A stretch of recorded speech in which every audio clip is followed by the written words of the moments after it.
അത് ദ്വാപരയുഗത്തിൻ്റെ അവസാന നിമിഷങ്ങളായിരുന്നു. ഗാന്ധാരിയുടെ ശാപം ഒരു വലിയ കാർമേഘമായി യദുവംശത്തിന് മുകളിൽ തണൽ വിരിച്ചിരിക്കുന്നു. കൃഷ്ണന്റെ മകനായ സാമ്പനെ ഋഷിമാർ ശപിച്ചതിൻ്റെ ഫലമായി പിറന്ന ആ ഇരുമ്പുലക്ക യദുവംശത്തിൻ്റെ സർവനാശത്തിന് കാരണമായി. സ്വന്തം രക്തം തമ്മിലടിച്ചു മരിക്കുന്നത് ഭഗവാന് നിസ്സഹായനായി നോക്കി നിൽക്കേണ്ടി വന്നു. സുവർണ നഗരിയായ ദ്വാരകയെ ആർത്തിരമ്പുന്ന കടൽ വിഴുങ്ങാൻ നിമിഷങ്ങൾ മാത്രം ബാക്കി. പ്രിയപ്പെട്ടവരെയെല്ലാം നഷ്ടപ്പെട്ട ഭഗവാൻ ശ്രീകൃഷ്ണൻ ആ പ്രപഞ്ചശക്തി വെറുമൊരു സാധാരണ മനുഷ്യനെ പോലെ ഏകാന്തനായി വനത്തിലൂടെ നടക്കുകയാണ്. ഇത് വെറുമൊരു യാത്രയല്ല, ഒരു മഹാ അവതാരത്തിൻ്റെ വിടവാങ്ങലാണ്. ഭഗവാൻ പ്രഭാസ തീരത്തിനടുത്തുള്ള ആ നിബിഡ വനത്തിലെത്തി. പ്രകൃതി പോലും അന്ന് നിശബ്ദമായിരുന്നു. കിളികൾ പാടിയില്ല, കാറ്റു വീശിയില്ല, നദികളുടെ ഒഴുക്ക് നിലച്ചു. ഒരു കൂറ്റൻ പേരാൽ മരച്ചുവട്ടിൽ ഭഗവാൻ യോഗനിദ്രയിലാണ്ടു. തൻ്റെ ഇടതുകാൽ വലതുകാലിനു മുകളിൽ വച്ച് അദ്ദേഹം അഗാധമായ ധ്യാനത്തിലിരുന്നു. ആ കാൽപാദങ്ങൾ അകലെ നിന്ന് നോക്കിയാൽ ഒരു മാനിൻ്റെ ചെവി പോലെ തോന്നുമായിരുന്നു. വിധി അവിടെ വേട്ടക്കാരൻ്റെ രൂപത്തിൽ കാത്തിരിക്കുന്നുണ്ടായിരുന്നു. കാലം അതിൻ്റെ കണക്കുകൾ തീർക്കാൻ സമയമായിരിക്കുന്നു. വനത്തിനുള്ളിൽ ഒളിഞ്ഞിരുന്ന ജര എന്ന വേട്ടക്കാരൻ തൻ്റെ വില്ലിൽ മാരകമായൊരമ്പ് തൊടുത്തു. ആ അമ്പ് വെറുമൊരമ്പായിരുന്നില്ല, അതിനൊരു ചരിത്രമുണ്ടായിരുന്നു. യദുവംശത്തെ നശിപ്പിച്ച ആ ഇരുമ്പുലക്കയുടെ അവസാനത്തെ കഷണം ഒരു മത്സ്യം വിഴുങ്ങുകയും ആ മത്സ്യം ജരയുടെ വലയിൽ കുടുങ്ങുകയും ചെയ്തിരുന്നു. ആ ഇരുമ്പു കഷണം കൊണ്ടാണ് ജര തൻ്റെ അമ്പിൻ്റെ മുന നിർമ്മിച്ചത്. മാത്രമല്ല, ഇതൊരു കർമ്മഫലം കൂടിയായിരുന്നു. ത്രേതായുഗത്തിൽ ശ്രീരാമൻ ഒളിയമ്പെയ്ത് ബാലിയെ കൊന്നതിൻ്റെ പ്രതികാരമായിരുന്നു ഇത്. ബാലിയുടെ പുനർജന്മമായിരുന്നു ജര എന്ന വേട്ടക്കാരൻ. പ്രപഞ്ച നിയമം ആർക്കും മാറ്റാനാവില്ല. അമ്പു പാഞ്ഞു വന്നു. അത് കൃത്യമായി ഭഗവാന്റെ പാദത്തിൽ തറച്ചു. പ്രപഞ്ചം മുഴുവൻ ആ നിമിഷം ഒന്ന് വിറച്ചു. ആകാശം ഇരുണ്ടു. വനത്തിലെ മൃഗങ്ങൾ കൂട്ടത്തോടെ നിലവിളിച്ചു. ഭൂമി കുലുങ്ങി.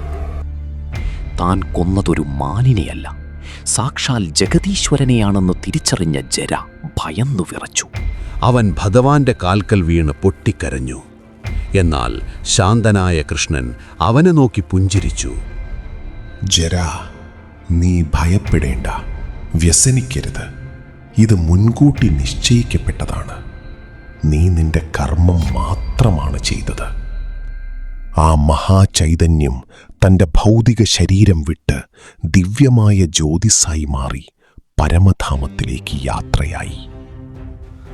വിവരമറിഞ്ഞ് പാണ്ഡവർ ഓടിയെത്തി. തങ്ങളുടെ വഴികാട്ടിയും സുഹൃത്തും പ്രാണനുമായ കൃഷ്ണന്റെ ചേതനയറ്റ ശരീരം കണ്ട് അർജുനൻ തകർന്നുപോയി. അതീവ ദുഃഖത്തോടെയും കണ്ണീരോടെയും അവർ യമുനാ നദിക്കരയിൽ ചന്ദനത്തടികൾ കൊണ്ട് ചിതയൊരുക്കി. അഗ്നിജ്വാലകൾ ആകാശത്തോളം ഉയർന്നു. ഭൗതിക ശരീരം മുഴുവൻ ചാരമായി മാറി. എന്നാൽ അവിടെയൊരു മഹാ അത്ഭുതം സംഭവിച്ചു. ഭഗവാന്റെ ഹൃദയം മാത്രം അഗ്നിയിൽ വെന്തതേയില്ല. അതൊരു നീല കല്ലുപോലെ തിളങ്ങിക്കൊണ്ടിരുന്നു. ചിതയിലെ കനലുകൾക്കിടയിൽ ആ ഹൃദയം ഒരു അലൗകിക പ്രകാശത്താൽ ജ്വലിച്ചു. പാണ്ഡവർ അത്ഭുതപ്പെട്ടു, ഭയന്നുപോയി. സർവവും ദഹിപ്പിക്കുന്ന അഗ്നിദേവനു പോലും ആ ദിവ്യ പദാർത്ഥത്തെ സ്പർശിക്കാൻ കഴിഞ്ഞില്ല. അപ്പോഴാണ് ആകാശത്ത് നിന്ന് ആ അശരീരി മുഴങ്ങിയത്. ഈ പവിത്രമായ ഹൃദയത്തെ അഗ്നിയിൽ ദഹിപ്പിക്കാൻ ആർക്കും കഴിയില്ല. ഇതാണ് ബ്രഹ്മപദാർത്ഥം. ഇതിനെ സമുദ്രത്തിൽ ഒഴുക്കുക. വരാനിരിക്കുന്ന യുഗങ്ങളിൽ ഇത് ലോകത്തിൻ്റെ രക്ഷാകവചമാകും. പാണ്ഡവർ കണ്ണീരോടെ ആ ദിവ്യഹൃദയം സമുദ്രത്തിലൊഴുക്കി. യുഗങ്ങൾ കടന്നുപോയി. സമുദ്രത്തിൽ ഒഴുകി നടന്ന ആ ദിവ്യഹൃദയം ഒടുവിൽ ഒഡീഷയുടെ തീരത്തണഞ്ഞു. അവിടെ വനത്തിൽ വസിച്ചിരുന്ന ബിശ്വവാസു എന്ന ശബരഗോത്രത്തലവൻ അത് കണ്ടെത്തുകയും ഒരു രഹസ്യ ഗുഹയിൽ നീലമാധവൻ എന്ന പേരിൽ പൂജിക്കുകയും ചെയ്തു. അക്കാലത്ത് പുരി ഭരിച്ചിരുന്ന ഇന്ദ്രദ്യുമ്നൻ എന്ന രാജാവ് ഭഗവാൻ വിഷ്ണുവിൻ്റെ ഒരു വലിയ ക്ഷേത്രം പണിയാൻ തീരുമാനിച്ചു. എന്നാൽ വിഗ്രഹം എവിടെ? അദ്ദേഹം തൻ്റെ വിശ്വസ്ത മന്ത്രിയായ വിദ്യാപതിയെ നീലമാധവനെ കണ്ടെത്താൻ കാട്ടിലേക്ക് അയച്ചു. വിശ്വവാസുവിൻ്റെ മകളായ ലളിതയെ പ്രണയിച്ച് വിവാഹം കഴിച്ച് വിദ്യാപതി ആ ഗോത്രത്തിലൊരാളായി മാറി. ദിവസങ്ങൾ പിന്നിട്ടു. തൻ്റെ പിതാവ് ദിവസവും ഒരു രഹസ്യ ഗുഹയിൽ പോയി പൂജ ചെയ്യുന്നത് ലളിത വിദ്യാപതിയോട് പറഞ്ഞു. ഭഗവാനെ കാണാൻ വിദ്യാപതി ലളിതയോട് കെഞ്ചി.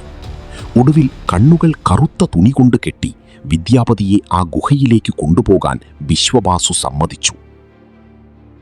എന്നാൽ വിദ്യാപതി ബുദ്ധിമാനായിരുന്നു. അവൻ തൻ്റെ കയ്യിൽ കുറച്ച് കടുകുമണികൾ കരുതിയിരുന്നു. പോകുന്ന വഴിയിലുടനീളം അവൻ ആ കടുകുമണികൾ നിലത്ത് വിതറി. ഗുഹയിലെത്തിയ വിദ്യാപതി നീലപ്രകാശത്താൽ ജ്വലിക്കുന്ന ആ ദിവ്യരൂപം കണ്ട് അമ്പരന്നു. ദിവസങ്ങൾക്ക് ശേഷം മഴക്കാലം വന്നപ്പോൾ വിദ്യാപതി വിതറിയ കടുകുമണികൾ മുളച്ച് വഴിയിലുടനീളം മഞ്ഞ പൂക്കളായി വിരിഞ്ഞു നിന്നു. ആ മഞ്ഞപ്പൂക്കളെ പിന്തുടർന്ന് രാജാവ് തൻ്റെ സൈന്യവുമായി ആ രഹസ്യ ഗുഹയിലെത്തി. ഭക്തിയും ചതിയും നിറഞ്ഞ ആ നാടകീയ നിമിഷങ്ങൾക്കൊടുവിൽ രാജാവ് അവിടേക്ക് എത്തിയപ്പോഴേക്കും ഭഗവാൻ അപ്രത്യക്ഷനായിരുന്നു. രാജാവിൻ്റെ അഹങ്കാരം തകർന്നു. അദ്ദേഹം കരഞ്ഞുകൊണ്ട് പ്രായശ്ചിത്തം ചെയ്തു. അന്ന് രാത്രി ഭഗവാൻ സ്വപ്നത്തിൽ പറഞ്ഞു, നിനക്ക് നീലമാധവനായി എന്നെ കാണാൻ കഴിയില്ല. പക്ഷേ സമുദ്രത്തിൽ ഒഴുകി വരുന്ന ആ ദിവ്യമായ ദാരു എടുക്കുക, അതിൽ ഞാൻ വസിക്കും. സമുദ്രതീരത്ത് ഒരു കൂറ്റൻ തടി അണഞ്ഞു. ശംഖ്, ചക്രം, ഗദ, പത്മം എന്നീ ചിഹ്നങ്ങളാൽ അടയാളപ്പെടുത്തപ്പെട്ട ആ ദിവ്യതടി കരയ്ക്കെത്തിക്കാൻ ആനകൾക്കോ നൂറുകണക്കിന് സൈനികർക്കോ കഴിഞ്ഞില്ല. ഒടുവിൽ ശബരഗോത്ര നായകനായ വിശ്വവാസുവിൻ്റെ പിൻഗാമികൾ വന്ന് തൊട്ടപ്പോൾ മാത്രം ആ തടി ഒരു തൂവൽ പോലെ അനങ്ങി. ഭക്തിക്കു മുന്നിൽ രാജാധികാരം തോറ്റ നിമിഷമായിരുന്നു അത്. ആ തടി കൊത്തിയെടുക്കാൻ രാജ്യത്തെ ഏറ്റവും മികച്ച ശില്പികൾ ശ്രമിച്ചു. പക്ഷേ ഓരോ തവണ ഉളിവെക്കുമ്പോഴും അവ ഒടിഞ്ഞു തെറിച്ചു. അപ്പോഴാണ് ഒരു വൃദ്ധശില്പിയുടെ രൂപത്തിൽ സാക്ഷാൽ ദേവശില്പി വിശ്വകർമാവ് അവിടെ എത്തിയത്. അദ്ദേഹം രാജാവിനോടൊരു കാര്യം കർശനമായി പറഞ്ഞു. ഞാൻ വിഗ്രഹം നിർമ്മിക്കാം, പക്ഷേ 21 ദിവസം ഈ പണിശാലയുടെ വാതിൽ ആരും തുറക്കരുത്. ആരും എന്നെ ശല്യപ്പെടുത്തരുത്. നിബന്ധന തെറ്റിച്ചാൽ ആ നിമിഷം ഞാൻ അപ്രത്യക്ഷനാകും. വിഗ്രഹങ്ങൾ അപൂർണമായി അവശേഷിക്കും. ഇതിൻ്റെ ഭവിഷ്യത്ത് രാജ്യം അനുഭവിക്കേണ്ടി വരും. ഇത് വെറുമൊരു നിബന്ധനയായിരുന്നില്ല, അതൊരു ഭീഷണിയായിരുന്നു. 15 ദിവസങ്ങൾ പിന്നിട്ടു. പണിശാലയ്ക്കുള്ളിൽ നിന്ന് ഉളിയുടെ ശബ്ദങ്ങളൊന്നും കേൾക്കാതായി. പരിഭ്രാന്തയായ ഗുണ്ടിചരാജ്ഞി വിശ്വസിച്ചത് ആ വൃദ്ധൻ പട്ടിണി കിടന്നു മരിച്ചുവെന്നാണ്. രാജാവിൻ്റെ വിലക്കുകൾ അവഗണിച്ചുകൊണ്ട് അവർ വാതിൽ തുറക്കാൻ നിർബന്ധിച്ചു. രാജാവ് വിറയ്ക്കുന്ന കൈകളോടെ വാതിൽ തുറന്നപ്പോൾ കണ്ട കാഴ്ച ഞെട്ടിപ്പിക്കുന്നതായിരുന്നു. മുറിയിൽ ശില്പിയില്ല. അവിടെ പകുതി മാത്രം പൂർത്തിയായ 3 വിഗ്രഹങ്ങൾ: ജഗന്നാഥൻ, ബലഭദ്രൻ, സുഭദ്ര. കൈകാലുകളില്ലാത്ത വിചിത്രമായ വലിയ കണ്ണുകളുള്ള ആ വിഗ്രഹങ്ങൾ കണ്ട് രാജാവ് തകർന്നുപോയി. താൻ ഭഗവാനോട് വലിയ അപരാധം ചെയ്തെന്ന് കരുതി അദ്ദേഹം ആത്മഹത്യയ്ക്ക് പോലും ഒരുങ്ങി. അന്ന് രാത്രി ഭഗവാൻ ഇന്ദ്രദ്യുമ്നന് വീണ്ടും ദർശനം നൽകി. രാജാവേ, ദുഃഖിക്കരുത്. ഈ ലോകം തന്നെ അപൂർണമാണ്. ആരും ഇവിടെ പൂർണ്ണരല്ല.